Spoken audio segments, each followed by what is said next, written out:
Hey, what's happening, y'all? It's me coming back at you again with another vid. I just want to go ahead and give you guys an update on Golovkin versus a possible replacement opponent, which is Jaime Munguia.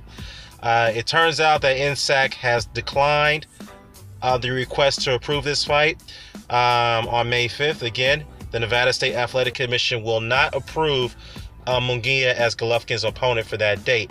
Okay, now according to this article on Boxing Scene by Keith Eidig, BoxingScene.com has learned that the Nevada State Athletic Commission won't approve Mexico's Jaime Munguia as Gennady Golovkin's opponent on May 5th in Las Vegas. Now, ESPN.com reported Thursday at Munguia, which is today, that Munguia was expected to step in as a short notice for Alvarez, who withdrew from their high-profile rematch on Tuesday because he expects that NSAC to extend his temporary suspension later this month because he tested positive twice for Clenbuterol in February.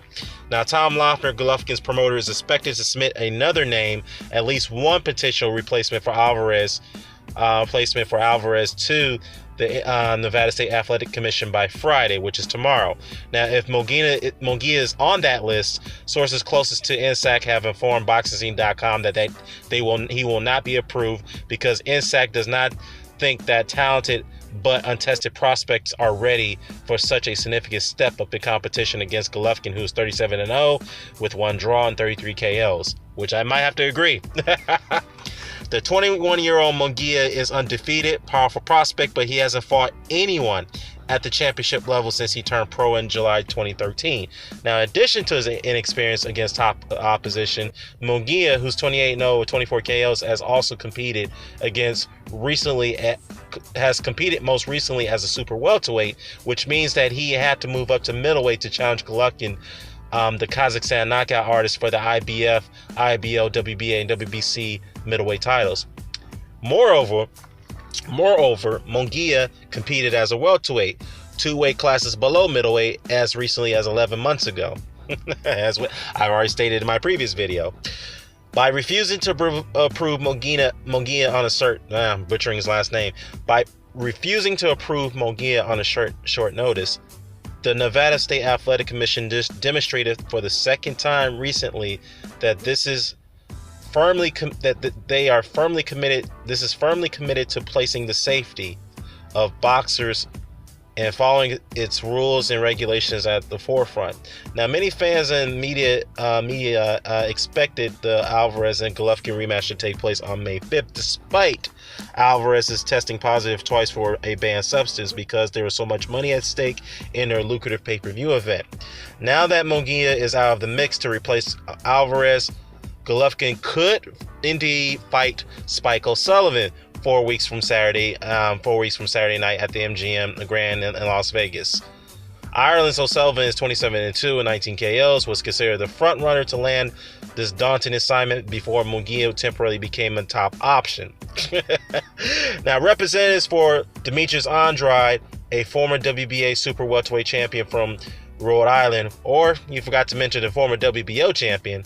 Now, if you're talking about WBA, he was a regular champion, so we can't count that.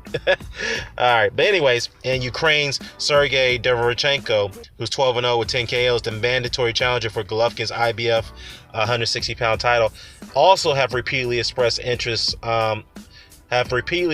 those fighters' willingness to step in the ring for Alvarez on a short notice.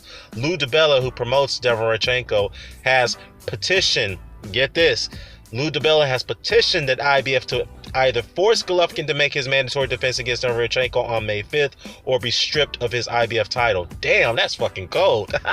Damn. All right, let me get to that in a second. Golovkin last made his IBF mandatory defense, which is 2 years ago when he knocked out Dominic Wade in the second round in Inglewood, which is pretty close to where I live. But fuck, man. Yeah, I remember that fight. That was just, wow.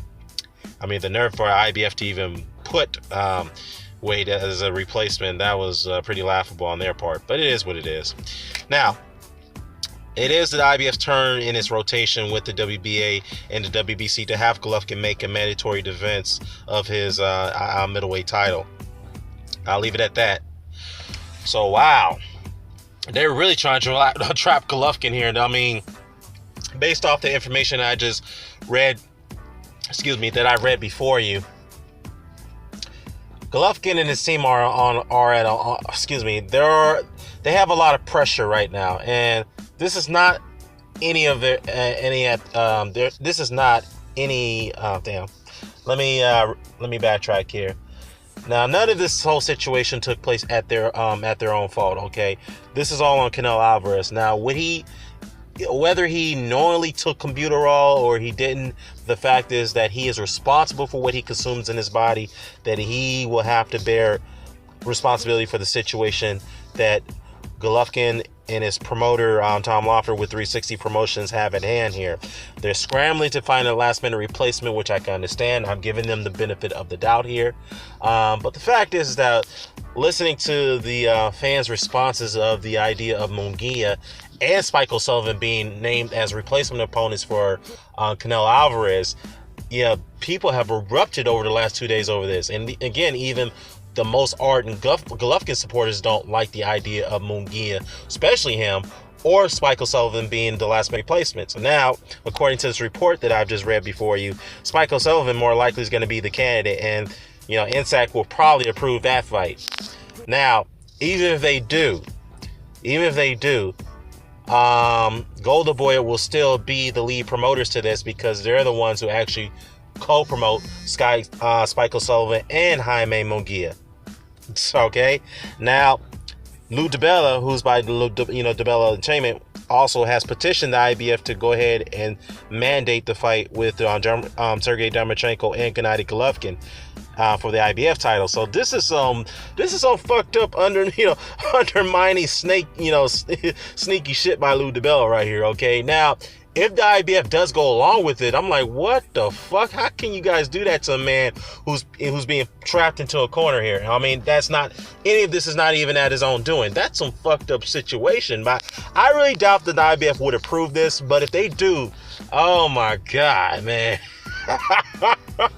Oh man, not a laughing matter, but still though. But I really don't see that happening.